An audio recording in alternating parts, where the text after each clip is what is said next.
അസ്സലാമു അലൈക്കും വറഹ്മത്തുള്ളാഹി. നമ്മളോടൊപ്പം ഉള്ളത് മുനീർ പി എ, അതായത് അദ്ദേഹം ഒരു മോട്ടിവേഷൻ സ്പീക്കർ, കൂടാതെ പിന്നെ ഒരു ബുക്ക് എഴുതിയിട്ടുണ്ട്, വിജയത്തിൻ്റെ താക്കോൽ. അപ്പോൾ അദ്ദേഹത്തോടൊപ്പം ഒരല്പം നേരം സംസാരിക്കാൻ വേണ്ടിയിട്ട് വന്നതാണ്. അപ്പോൾ വെൽക്കം. പിന്നെ നിങ്ങളെക്കുറിച്ച് ആദ്യം ഒരു ഇൻട്രൊഡക്ഷൻ പറയാൻ പറഞ്ഞെങ്കിൽ നിങ്ങൾ എങ്ങനെയായിരിക്കും? മനുഷ്യരുടെ പുരോഗതിക്കും സാമൂഹിക മാറ്റത്തിനും വേണ്ടി പ്രവർത്തിക്കുന്ന ഒരു വ്യക്തിയാണ് ഞാൻ ഈ പുസ്തകം എഴുതിയത് തന്നെ ഇനി വരുന്ന പുതുതലമുറയെ നല്ലൊരു രീതിയിലേക്ക് വളർത്തണമെന്നും എൻ്റെ ജീവിതാനുഭവം വെച്ച് എഴുതിയൊരു പുസ്തകമാണ്. അപ്പോൾ ആ പുസ്തകത്തിലൂടെ എല്ലാ രക്ഷിതാക്കളും വായിക്കപ്പെടണമെന്നും നല്ലൊരു സമൂഹത്തെ അതിലൂടെ വാർത്തെടുക്കണമെന്ന ഒരു ആഗ്രഹം കൊണ്ടാണ് ഞാൻ ഈ പുസ്തകം എഴുതിയിട്ടുള്ളത്.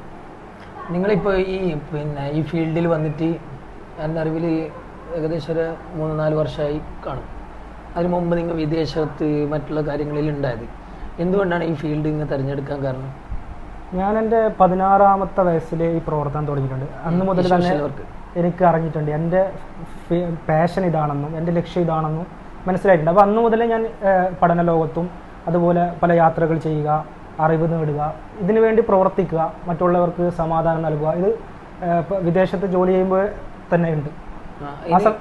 ഇനി പ്രത്യേകിച്ച് ട്രെയിനിങ് കാര്യങ്ങൾ നിങ്ങൾ എടുത്തിട്ടുണ്ടോ? ട്രെയിനിങ്ങിന് ഞാൻ പോയിട്ടുണ്ടെങ്കിലും അങ്ങനെ പ്രത്യേകിച്ച് വലിയ ട്രെയിനിങ്ങൊന്നും പോയിട്ടില്ല. അവിടെയും ഞാൻ ക്ലാസ് എടുക്കാനാണ് പോയത്. പൊതുവേ എനിക്ക് സ്വന്തമായി പറയാനുള്ള ഒരു കഴിവുണ്ട് എന്ന് തിരിച്ചറിഞ്ഞു. അതേപോലെ സമൂഹത്തിൽ ഒരു പുരോഗതി ഉണ്ടാക്കണമെന്ന ലക്ഷ്യം പല ജോലികളും ചെയ്തിട്ടുണ്ട്. ആ ജോലിയൊക്കെ ചെയ്യുന്ന സമയത്തും ഞാൻ പറയുകയാണെങ്കിൽ ഓഫീസ് ബോയ് ആയി, ടോയ്ലറ്റ് ക്ലീനിങ്, അതേപോലെ ഡെലിവറി ബോയ്, ഇങ്ങനെ പല ജോലികളും ചെയ്തിട്ടുണ്ട്. ഈ ജോലിയൊക്കെ ചെയ്യുമ്പോഴും എൻ്റെ ലക്ഷ്യം എന്ന് പറയുന്നത് മനുഷ്യ പുരോഗതിക്ക് വേണ്ടി പ്രവർത്തിക്കണം, അതിന് ആ സമയത്ത് സ്വന്തമായി പഠിക്കുക, അറിവുകൾ നേടുക, ഇത് എൻ്റെ ഒരു ഹോബിയായിരുന്നു. ഇത് തന്നെയാണ് എൻ്റെ പ്രധാനപ്പെട്ട ഹോബി എന്ന് പറയുന്നത്. ഏത് സമയത്തും വായന അല്ലെങ്കിൽ യാത്ര, ഇത് മാത്രം. പ്രത്യേകിച്ച് ഒരു കളിക്കാനോ അങ്ങനെയുള്ള കാര്യങ്ങളിലും താല്പര്യമില്ല, പക്ഷെ അങ്ങനെയുള്ളവരെ പിന്തുണക്കും എന്നുള്ളതാണ് സത്യം. നിങ്ങൾ ഈ പുസ്തകത്തിലെ മെയിനായിട്ടുള്ള കണ്ടന്റ് വളരെ ചുരുക്കി പറയാൻ പറഞ്ഞെങ്കിൽ? ഇതിൽ പ്രത്യേകമായിട്ട് നമ്മൾ കുട്ടികളെ വളർത്തുമ്പോൾ ശ്രദ്ധിക്കേണ്ട ഒരുപാട്, നമ്മൾ ശ്രദ്ധിക്കാതെ പോകുന്ന ഒരുപാട് കാര്യങ്ങളുണ്ട്. ഒന്നാമത് പരിഗണന. ഇന്നത്തെ കാലത്ത് ആധുനിക കാലഘട്ടത്തിൽ എല്ലാ മാതാപിതാക്കൾക്കും പറ്റിപ്പോകുന്ന ജോലി കാരണവും അതുപോലെ മൊബൈൽ കാരണവും ഒക്കെ നമ്മൾ ശ്രദ്ധിക്കാതെ പോകുന്ന ഒരുപാട് കാര്യങ്ങളുണ്ട്. പരിഗണന, അതേപോലെ അവരെ ഡോക്ടറാക്കാൻ നോക്കും, എഞ്ചിനീയറാക്കാൻ നോക്കും. നമ്മുടെ സ്വപ്നങ്ങൾ അടിച്ചേൽപ്പിക്കുന്ന ഒരു പ്രവണതയാണ് നമ്മൾ കാണുന്നത്. പക്ഷേ അതിനപ്പുറത്തേക്ക് അവർക്ക് അവരൊരു ലോകമുണ്ട്, അവർക്ക് ചിന്തയുണ്ട്, സ്വപ്നമുണ്ട്. മറിച്ച് മറ്റൊരാളുടെ അടിമയായിട്ട് ജീവിക്കരുത്. ഇതാണ് ഞാൻ പ്രധാനമായി പറയുന്നത്. പല ജോലികൾ ചെയ്യുമ്പോൾ ഞാൻ കണ്ടതുമായ ഒരുപാട് കാര്യമുണ്ട്. കാരണം ഇന്നത്തെ കാലം നമ്മൾ പറയുക അടിമത്തൊക്കെ അവസാനിച്ചു എന്ന്, പക്ഷേ മറ്റൊരു രൂപത്തിൽ ഇന്നും ഉണ്ട്. അങ്ങനെ ഒരു അടിമയെ സൃഷ്ടിക്കുകയാണ് മാതാപിതാക്കളും സമൂഹം എന്നുള്ളതാണ് എൻ്റെ അഭിപ്രായം. അപ്പം നല്ലൊരു സമൂഹത്തെ വളർത്തുക, അവർക്ക് ഒന്നെങ്കിൽ ബിസിനസ്സോ അല്ലെങ്കിൽ എന്താണ് അവർക്ക് ഇഷ്ടമുള്ള മേഖലയിലേക്ക് അവർ വളരുകയും അതിലൂടെ നല്ലൊരു സമൂഹം ഉണ്ടാകുമെന്ന് 100% ഉറപ്പിച്ചുകൊണ്ടാണ് ഞാൻ ഈ പുസ്തകം എഴുതിയതും അതിനെക്കുറിച്ച് ഞാൻ പറയുന്നത്.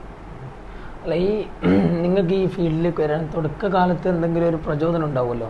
ഒന്നെങ്കിൽ മദ്രസയിലെ സമാജം, ഇല്ലെങ്കിൽ സാഹിത്യോത്സവം, അല്ലെങ്കിൽ സ്കൂളിലെ സാഹിത്യ മേഖലയിലോ കാര്യങ്ങളിലോ അങ്ങനത്തെ എന്തെങ്കിലും ഇടപെടലോ കാര്യങ്ങളോ ഉണ്ടായിട്ടുണ്ടോ?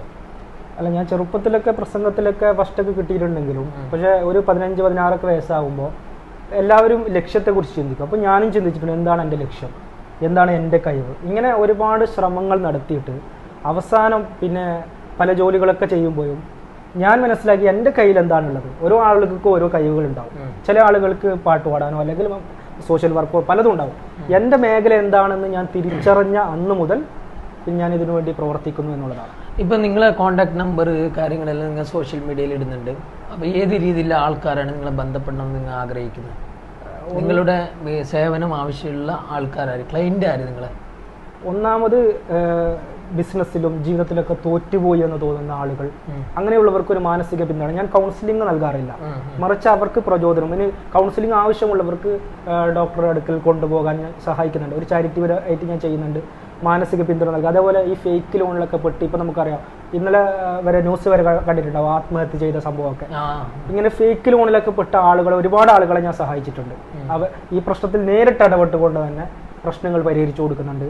അതേപോലെ ബിസിനസ്സിൽ തകർന്നുപോയ, ജീവിതത്തിൽ തകർന്നുപോയ ആളുകൾക്ക് മോട്ടിവേഷൻ നൽകാനും അവരെ പുരോഗതിയിലെത്താനുള്ള ശ്രമം നടത്തുന്നുണ്ട്. അതേപോലെ ഒരുപാട് ക്ലാസ്സൊക്കെ അറ്റൻഡ് ചെയ്ത് ക്ലാസ്സൊക്കെ എടുക്കാൻ പോകാറുണ്ട്. ആ രൂപത്തിൽ മനുഷ്യരെ എല്ലാ രീതിയിലും സഹായിക്കുക, എന്നെ കൊണ്ട് കഴിയുന്ന രീതിയിൽ സഹായിക്കുക എന്ന ലക്ഷ്യമാണ് ഞാൻ മുൻപോട്ട് വെക്കുന്നത്.